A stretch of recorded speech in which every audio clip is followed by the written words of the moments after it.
Pectoralis major மற்றும் pectoralis minor. So pectoralis major minor இது வந்து என்ன அப்படின்னு கேட்டிருக்காங்க.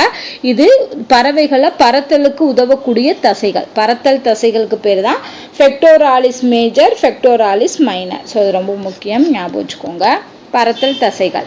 கீழ்கண்ட எந்த வகுப்பு உயிரினத்தின் முட்டைகள் மெகாலெசித்தல் வகையை சார்ந்தது?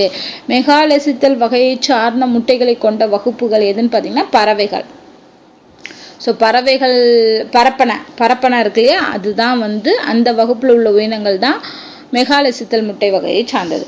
4 அரை இதயம் எதில் காணப்படுதுன்னா முதலையில், அதாவது நம்ம மனிதன் அதில் இவங்க கொடுத்துருக்க ஆப்ஷனில் வந்து முதலை.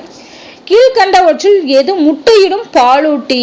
முட்டையிடக்கூடிய பாலூட்டி எதுன்னு பார்த்தீங்கன்னா ஆர்னித்தோரிங்கஸ். ஸோ ஆர்னித்தோரிங்கஸ் தான் வந்து முட்டையிடும் பாலூட்டி. கால்களற்ற இருவாழ்வி எது? கால் இல்லாத இருவாழ்வி வந்து இத்தியோபிஸ். ஸோ கடைசி வரக்கூடிய ஒரு 4-5 கொஷின்ஸ் வந்து புக் பேக்ல இருந்து எடுத்திருக்கோம். அடுத்து இயற்கையில் மிக அதிக எண்ணிக்கையில் சிற்றினங்களை கொண்ட உயிரி. எந்த உயிரி வந்து அதிக சிற்றினங்களை கொண்டிருக்குன்னா பூச்சிகள் தான்.